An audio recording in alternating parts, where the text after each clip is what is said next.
Welcome everyone to the 2020 APAC Groundbreakers Virtual Tour by APACO UC. This year our event will be the biggest one ever done with 174 sessions, including normal sessions, workshops, and hands-on labs from 123 different speakers over 11 days. Also, it will cover sessions on 4 different languages. Please remember to register to as many sessions you can, and all sessions will be available for replay at many times you want for 2 weeks after the initial session date and time. You can also interact with the speaker at any time during that 2 weeks by posting questions or comments directly in the playback section page. I would like to say thanks to our Oracle user groups and Java user groups that made this event possible, and also to our sponsors, Oracle Groundbreakers and CloudDB. Now for today's session, the importance of technology in apps cloud implementation by Debra Lilley. Please feel free to write questions at any time during this session and the Q&A tab of the Zoom webinar, and the speaker will be answering them at the end of the session. If issues during the presentation, please feel free to contact me as moderator at any time using the chat tab on Zoom webinar. Just to clarify, questions to the speaker, please use the Q&A tab of Zoom webinar, and Debra will be answering all the questions at the end of her session. Issues, problems, questions about the event, please use the chat to contact me as moderator, as part of the organization. Now, without any more delays, I would like to leave you with this amazing session by Debra Lilley. Debra, I am stop sharing and you can start sharing and presenting. Thank you. Thank you very much. Okay, hopefully you can all see my screen. He says, the thing that worries me now is I can't see the chat, but I can't see the Q&A. I can let you know if there's anything from chat or that. Yeah, I can't see the Q&A, but you let me know at the end. Okay, thank you very much. Okay, well, thank you. And I think it's depending on exactly where you are, it's sort of early afternoon. For me, it's 6 a.m. So I got up specially for this, and I love this opportunity. I've had the privilege to travel many times to the region to speak in person, and whilst I really miss that, this does give me the opportunity to speak to you remotely. And I think I've done a couple over the years remotely as well. So my name's Debra Lilley, and I work for Accenture, and I look after their HCM practice in Europe. So they're part of the SaaS practice. And I'm an Oracle ACE director. And I think the scary thing on this slide is it says that I've worked with Oracle applications since 1996. So version 941 of eBusiness Suite. Which makes me old. I think that's the easy thing to say. But I had the privilege when Oracle first talked about building the Fusion applications to work with development. And I had that privilege because the user groups worldwide came under an umbrella organization. And Oracle said, yes, we'd love to talk to users through user groups, but we can't talk to all of the different user groups around the world. You need to come together and work as one. And I had the privilege of leading that. Yeah, so that's me. I've been doing this for a long time, and I love it. I really enjoy working with Oracle users. So I live in Northern Ireland, which is like a top right-hand corner of the island of Ireland, and it's part of the UK. But actually, where I'd rather be is under the sea. So that's me outside of work, and I'm a volunteer for my local user group, which is UK AEG. So what's the story behind this? I always feel that technology doesn't get appreciated enough in our applications projects, and I suppose that's an offshoot of cloud. So when cloud applications first came along, people would say, oh, what's going to happen to a DBA? You know, who's going to, you know, we don't need to manage this. It's all done by Oracle. And there was this sort of belief, especially by the non-technical people, that, oh, it's in the cloud, we don't have to do anything. And, you know, the story behind that is, you know, there's a lot to that, but it it doesn't mean that there's no technology there. And it doesn't mean that technology people aren't part of a successful solution. And in my mind, we just don't give enough appreciation to what's happening there. And I'll explain why I mean that from a number of different areas. And then, you know, I suppose I'm just on a soapbox trying to say to people who are running projects that don't discount the technology because this is cloud. So I think there's 4 different areas that contribute to this phenomena. And I think the first one is around solution selling. So this is, it might not be the current one, but a recent Oracle slide for Oracle HCM. And the concept is that you're buying a solution, one platform, and it holds all of this rich functionality for your people systems, which is the HCM area that I work in. And that's absolutely true. Oracle has one unified system that covers everything that you need for your HR needs, for your people needs. And I think that that's really important. And we no longer sell to the IT department. We are selling to the line of business. So the conversation is with the chief HR officer, and that's incredibly important, right? But there is still technology there, and it might be that we're, you know, that conversation doesn't necessarily have to be had with that area, and you know, they're buying into this cloud utopia of this system. And don't get me wrong, it does it, but there is technology that's required to go with it. But then in our buying cycles as well, we have this, you know, we go through the selling, the buying processes, and it says we want a HR system. And what happens is, you know, 2 or more organizations will bid for that work. And how does that bid get looked at? And your biggest worry from the, you know, from the area of selling it, of selling that offering is are you going to be comparable to the other person? Is your price going to be, you know, price is always such an important thing. So, you know, if they ask for a HCM system, there is a risk that the HCM system is what they're going to be quoted for. And my screen isn't building. So you don't want to put too much in, you know, oh, well, you know, they haven't asked for integration, so let's use the integration system that's already there. They haven't asked for analytics, so we'll be happy with the analytics that are embedded. And it's all around keeping the price keen.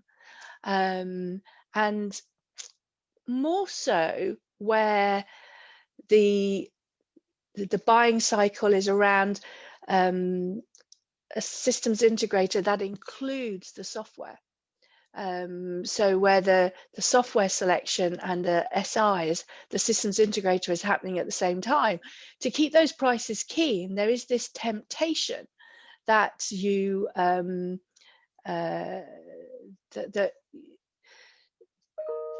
that you're talking about the core stuff and not the stuff that's going to make it work. And I've worked on many an occasion where the feedback from the customer has been, you're too expensive, there was too much on your bill of materials, you know, somebody could do it for half the cost or whatever. And, you know, and that's really disappointing, but you know, as an organization, you want to be able to say, well, actually, it's not that it's expensive, it's that it has everything that you need. And I've known over my 30 years in this world, many a time when an organization has gone down that cheaper route and then failed, or added to that cost because, oh, well, we hadn't really thought about integration, we hadn't really thought about reporting, and we'll do that later type approach. And I think that's unfair on the customer, because how do you budget? But it's also unfair when we're not comparing apples to apples or whatever. So when you're in the buying cycle, there's also this idea that the surrounding technology is not an afterthought, but not always front and center. And I think, I've said that, we're talking solution selling, and we're talking to the line of business, and that's incredibly important. But the technology department is also a very important stakeholder. And in most cases, this does happen, and people don't go into this with their eyes closed. But you can see where a little bit here and a little bit in the solution selling, and the two other bits that I'm talking about, all of that added together, can lead to a not considering everything that's needed up front. So marketing, I think this is where this is where it comes back to bite me most. We talk about, I've done many a presentation about successful implementations, and when talking to a customer about what should their strategy be, we look at the different case studies that we have. And I'm just going to go through a few here that I know very well. So I have a construction company, global construction company. They wanted a single talent management solution. So one part of their HR process, they didn't want to replace all of their HR systems. In the construction world, there's lots of consortiums, there's lots of subsidiaries, organizations are spun up for projects. So they didn't want a single global instance, but they wanted one global application for part of their business. And that was a simple Oracle HCM implementation, quite straightforward, has the basic building blocks included in that, and then it has this module around talent management. And great reference, great project, but that's not what makes it work. What makes it work is that they didn't have to replace all of their existing HR systems that were many different types of systems. Some were homegrown, some were different vendors, old versions of eBusiness Suite. I think we had in total about 30 different applications around the world. And the idea wasn't to switch all of those off, certainly not on day one. It was to quickly get this single application up and running. And it was done using, this is a few years ago now, and it was done using the SOA cloud service. And it was a technical solution. The HR part, the talent management part, was actually incredibly straightforward. It was the integration and the keeping the two sets of systems in sync. So near time updating of both systems backwards and forwards to make sure that their core data was correct. So,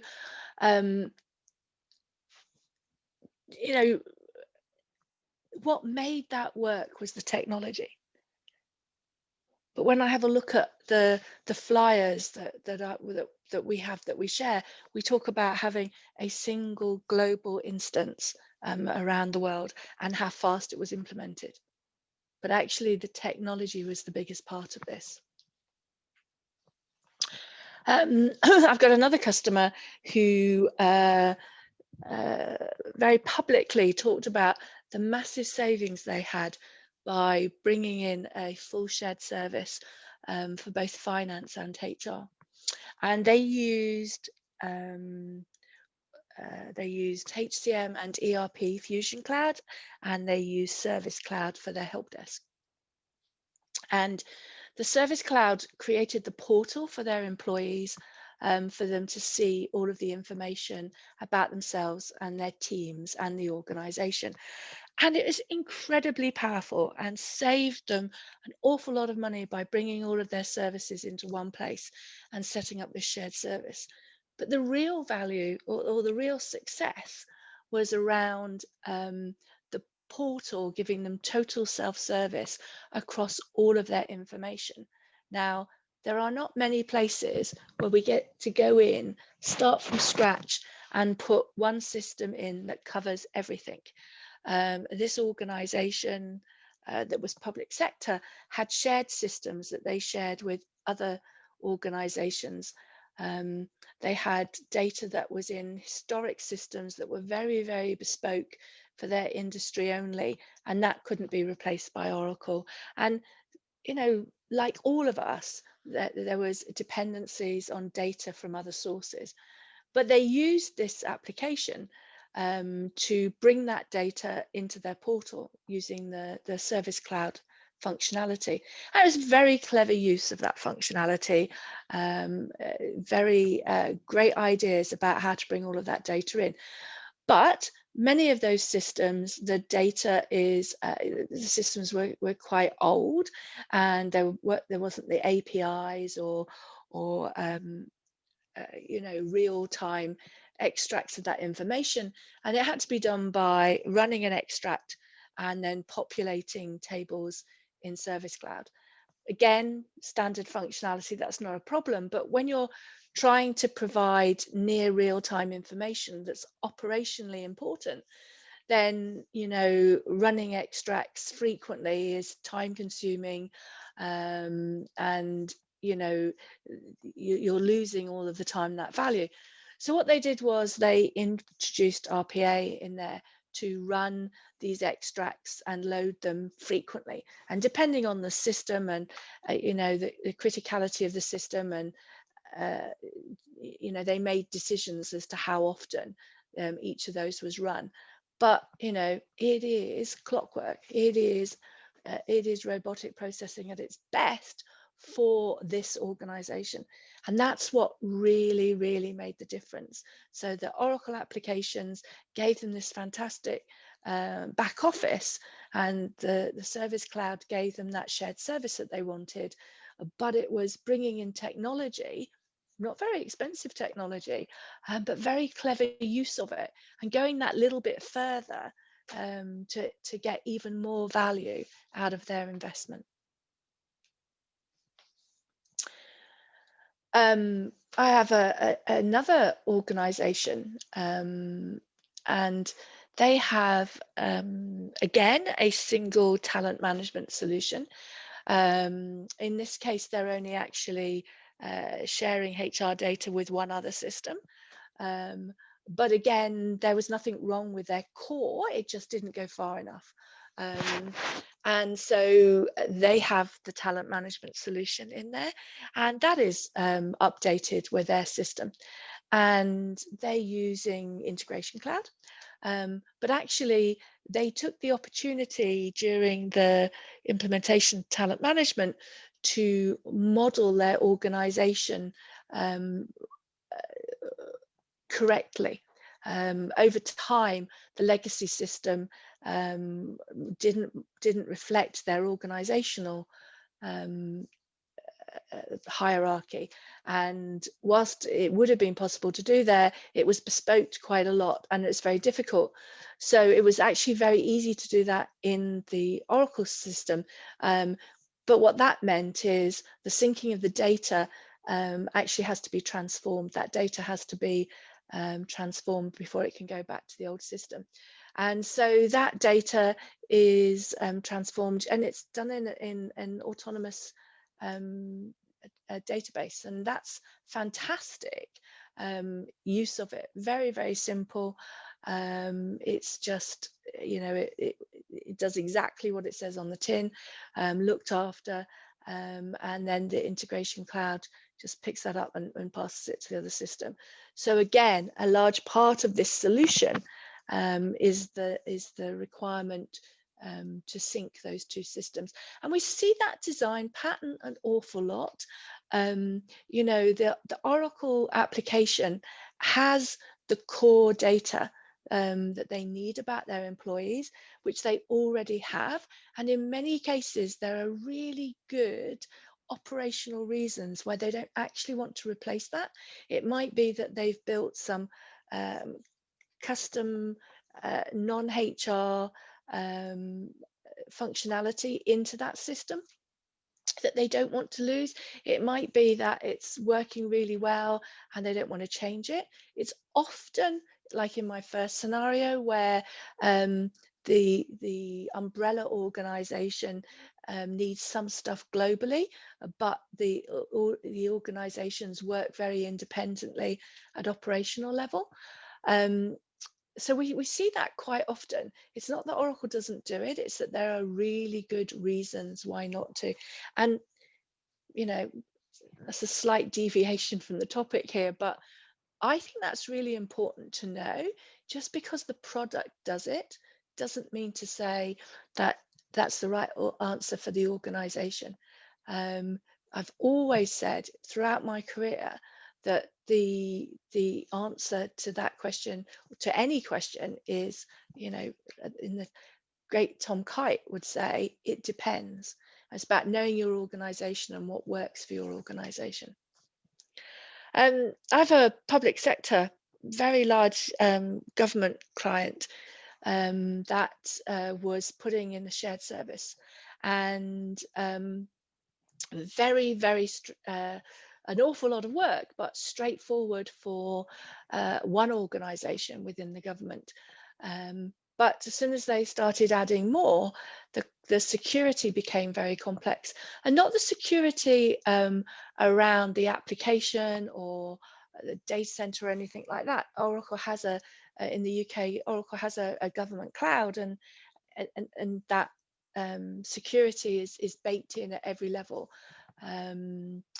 But what they needed was for the authentication of individual users. Different departments were using different protocols, and then that became a bit complex when they were all trying to use the same same service. So that's using Identity Cloud service there, and a lot of understanding the different security needs and protocols and solutions from different organizations so that they could come together as one shared service. And that really made a big difference. It really made that the ability to actually have the shared service without having to redesign and re-architect each of those different organizations, who obviously had many, many other systems that were reliant on how they were doing their security at the time. And also for them, because they were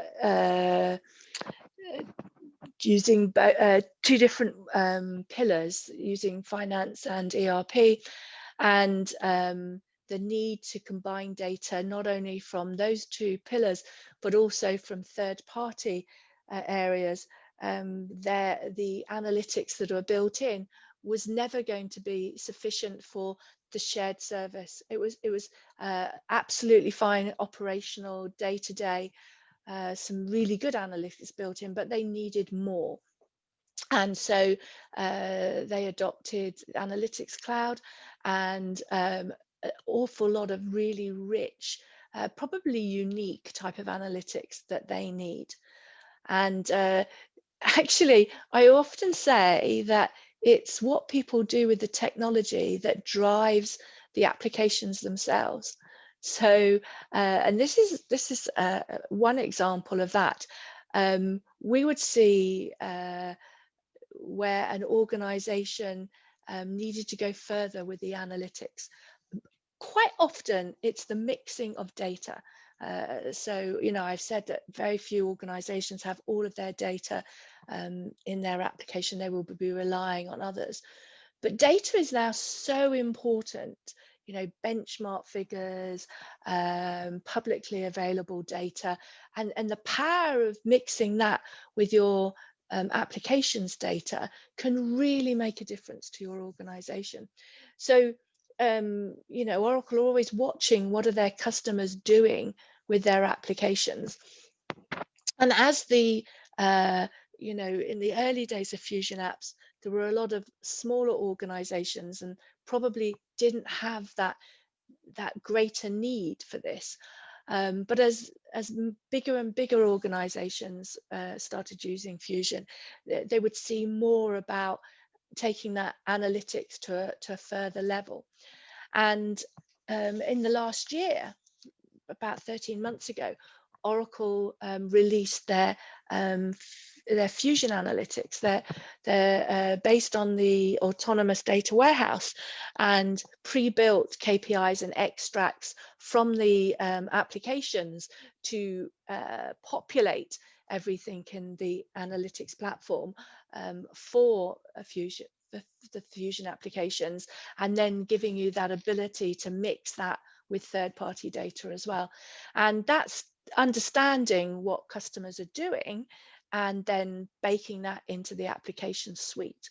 So what people do using technology, you will see in time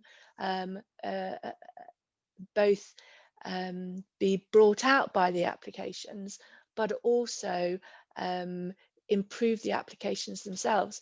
So when Oracle were building the Fusion Analytics solution, looked at how to improve or to bring out more data as a simple extract, and that's based on their transactional views that are inside the database.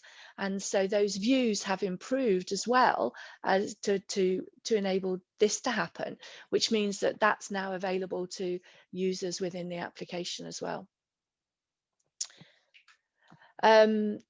I've got a global organization that's high-end logistics, and they have a global HR system or several different systems that their employees use, and they don't actually log into the application, or not directly.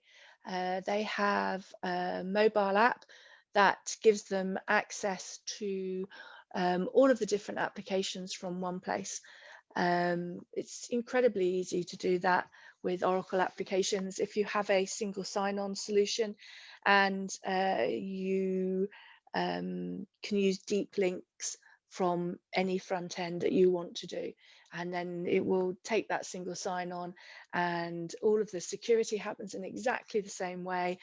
You go into the screens, exactly the same screens, but what happens is that you're not logging in and navigating through the application. Because the application is mobile responsive, that works incredibly well with mobile apps. And in this case, the one that I was actually thinking about when I drew this slide, it's very simple. As I say, they're using deep links to go through into the various different applications that they have. I have another global hospitality customer who actually has a front end that's just built on the Oracle. So they're doing everything in Oracle, but again, they're not using that front end. And that's because of the light touch of their employees. They're just using it from a phone. They're a lot of part-time workers, quite a high turnover of staff. They just want to be very easily connected to the few processes that those individuals need. So in that second one around hospitality, they're also using digital assistant to do an awful lot of that front end. So actually the employee experience is, you know, their mobile phone, that is the experience, their smartphone is the experience that they're using, you know, with location services, with voice recognition, all very, very simplified to give them the employee experience that they want. And you know, I just before I go to the last one, let just talk again about that digital assistant part. When I first looked at digital assistants, the digital assistant requires a REST API. And I looked at the Oracle applications and looked at the REST APIs that were available. And bluntly, I found them lacking. They were really good for applications. They were really good for moving data. So my need to update other applications with employee data, really good for that. But when it came to a mobile app or a digital assistant, they were complicated. Not only were they complicated because they were, you know, trying to bring over too much data, but also they didn't match the security of the application because they were never meant to be used by an individual user. They were meant for my use case where I was updating an application. So I wanted access to all of the employees' data to bring over to another system. But when you come to digital assistant or mobile, what you're looking for is just one person's data, and you want, you know, a real very fast, small amount of data. But also, you want to make sure that that individual is actually entitled to see that information. So I don't want to be able to say, well, I do want to be able to say, who is my boss? And I'd love the digital assistant to tell me who my boss is. But I don't then want to be able to say, how much is he paid? I might want to, but I don't think my organization would want me to have that. And within the application, I wouldn't be able to see my employees' pay. But if I ask, what's my salary, then I do want to see it. Now that's coming from exactly the same record. So what you need is an API that has that security in it. So when we were building the very first digital assistants, we had to do custom APIs that wrapped around that API and then duplicated the access security. As soon as Oracle saw that that's what customers were doing, or partners were telling them was needed, they think, oh, you know, well, let's build the skills that are needed for this digital assistant. And there's now, you know, quite a rich library of skills that are available. But as soon as you start writing them, as soon as Oracle started writing them, they obviously had the same problem that we did. So they then wrote the APIs that are needed for those digital assistants.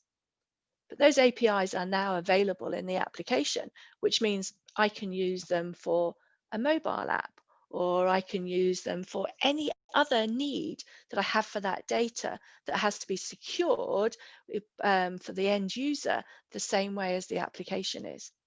So again, that people's use of technology is driving the direction of the application itself. And the last example that I wanted to talk about here is around workforce planning. So a very large, again, public sector organization, they were using full finance HCM, but they wanted to do workforce planning, which is part of the EPM suite. And absolutely great, allowed them to model and budget headcount as well as the cost of those employees. And it's a very powerful tool, very powerful tool. But as an organization, they wanted to give some autonomy to a manager. So if the budget process says, oh, you can have 6 people in your department to do this work, they wanted to be able to model what kind of role they wanted those people to have. So they had the autonomy as to how they use that budget, how they use that headcount. But They had an approvals process that they had to go through, and then when it was agreed, it then had to be loaded back into the application as as the new roles. Now, if they didn't have this ability to model and to need it to be approved, then the out-of-the-box solution or the or the solution that they bought would have been fine. So the HCM application looks after what they've got and the positions that are vacant, and that's fed into the workforce planning solution, and that allows them to look at different scenarios and determine what they need, and they could feed that straight back in. But this organization wanted to be able to model that, to give people some autonomy, and then have an approvals process. So we actually did that using a pass extension, using VBCS, and that enabled them to do that. Now, people say to me, oh, is that not just customization? If the application doesn't do it, then it's not best practice to do it. And that's not true. The application is absolutely full of best practice, and we talk to people about not about adopting those practices, not changing the system, right? And but again, you think about your organization and what makes your organization different. And they didn't want to change how positions worked. They didn't want to change the planning tool. What they wanted to do was to just add some a requirement that was needed for the way that they work. And when I'm looking at pass extensions, regardless of the technology that's used, it's always about, why is this important to the business? And and if there is value to the business, then we write an extension that does that work outside and puts it back in again. And it's not compromising anything. It's loaded just the same way that we would load that data in a migration. It's loaded the same way that we would do it where we're syncing two systems. The data has just been modified by a process and by some interaction with an end user in a separate application, although they don't see it as a separate application. It's totally invisible to them. The application allows for you to add navigation. It allows for you to call out to another system, and then it's all upgrade proofed, and it works very well. But those are 6 stories that are successful application stories that their success for the organization relied on things being done with technology. Now, the problem that I have, and which is why I started this soapbox internally, is when I talk to a customer and they need perhaps complex integration, this syncing, or they want to do something special with workforce planning or whatever, then I might know, oh, right, we need some technology here. We need this particular piece of technology. And then when I start to look for a reference for it, the book of references, and, I work for a very large organization, and I've got, hundreds of implementations that I can look at to find the right reference. But the reference tells me this was a really successful shared service for finance and HR. It saved the customer X amount of money, blah, blah, blah. But it doesn't say, oh, and we did this really clever thing with RPA, or we did this really clever thing with integration, utilizing SOA cloud service across 30 different applications, or we did this, So I find it hard to go back and find where we did this and get a reference for the technology, because actually what we talk about is the application. And we should talk about the application when we're talking to the line of business. But somebody in the IT department is scratching their head and saying, yeah, but in our organization, you're going to need to do this. And how are you going to do that? Nobody mentioned that. Well, it's not because we haven't done it. It's not because we haven't thought about it. It's because, back to the solution selling, we're talking about the HCM system. And that probably goes back to one of my most my biggest soapboxes, which is around business conversations. In my organization, which is mainly consultancy, we have a thing called TQ, Technology Quotient, and it's about making sure that business consultants understand um, the basics of technology. And I love that. And I have often said that business people need to be able to understand technology. They don't have to be experts. They don't even need to know how it does it, but they need to know what it does. Um, so that they can understand that a business problem can be solved with technology. But there's the other way around. There's the technology side where I think technologists have to be able to understand the business impact of it. And I don't know how big a screen you're looking at this on, but I've got a glove on my hand. I think actually it's a sock on my hand in this video. And I'm talking to Bob Ruhart from it was Oracle Technology Network there, but Oracle Groundbreakers. And I'm talking exactly about that, about the need for technology people to understand the value to business. And I'm going to tell you two little stories about how important I see this. So when I first became an ACE director, I was very worried that as a business focused person, I wasn't going to fit in. But I always have enjoyed understanding the technology that our applications are built on. And I've always wanted to see that value. And I was giving a presentation in Australia, actually. It was in Sydney many, many years ago. And it was about Fusion middleware and integration with eBusiness Suite. So it was a very long time ago. And I walked into the room and I set myself up. And then Alex Gorbachev, who was, who is a technology rock star, walked into the room, and I was horrified. And I thought, what is there that I can teach him? And I was very conscious of the fact that he was in the room the whole time. And I said to him afterwards, why did you come to my session?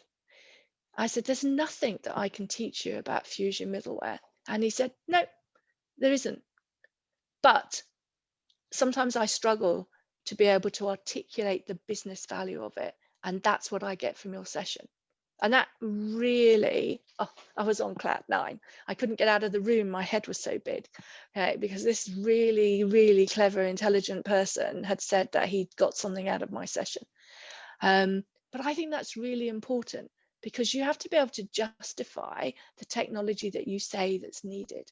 And especially when we're trying to keep the prices down and, well, do you really need that? Yes, you do, because, and it's not because it's the best technology in the world, which it might well be, it's because it will do this for your business, right? And then another little story, I was on another presentation, and I think it was in Costa Rica. And we were at a university, and I walked into this room, and the audience were actually in two halves. And it's a bit of a stereotype, but I knew which ones were the technology and which ones were the business people, possibly because of their dress. And I spoke to them and I said, oh, what year are you in? And they were, both sides were in the fourth year of so they were in their final year. And I said, do you know each other? And they looked at each other, and apart from the odd individual, no, they kept themselves very much to themselves. And I said, well, actually, we're going to do speed dating or speed talking in this session. I'm going to throw away the session that I was going to do, because you won't succeed in business if you don't understand what technology can do for you. And you won't succeed in technology if you can't articulate that value to the people who are going to pay for your services. And I think that's incredibly important. And so this soapbox is around, I don't think technology is getting enough of a appreciation in the cloud world here, where people just buy a HCM system or they just buy a finance system. I don't think you're getting enough appreciation. This I am finishing now. Yeah, just 5 more minutes. Okay, Just yeah, that's fine. Yeah. So you know, but it goes back to that, being able to have that conversation. When you get the slides, or however it's done, actually there's a very good way of showing business people the value that they get. This is from integrations, and this is something on Oracle, and I've put the link in there. Allows you to have a go from either the technical side or from the business side around integrations, and it's very, very clever. It's a good way of having that conversation.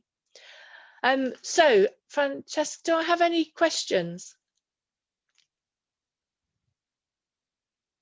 He's gone. If I stop sharing. Hi, Then Debra. I'm here. hi. Currently, we have no questions in the Q&A. I will give you a few more seconds to the people to place questions in the Q&A tab if you have it. If not, this session will be, we'll have a playback page for 2 weeks, and people can watch. I recommend you to also recommend to your peers, your friends, to connect to the webinar for free and access the playbacks at any time and inconvenience. You can then access the playback of this session and make further questions or comments to Debra on her session page. And that way you guys can interact.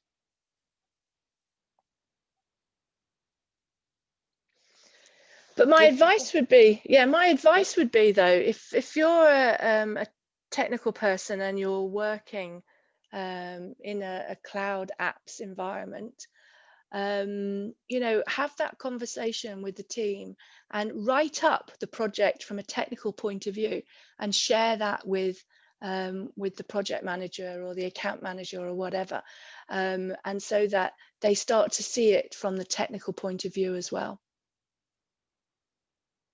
Because whilst I love the apps, it's the tech that makes it work. Oh, that sounds good.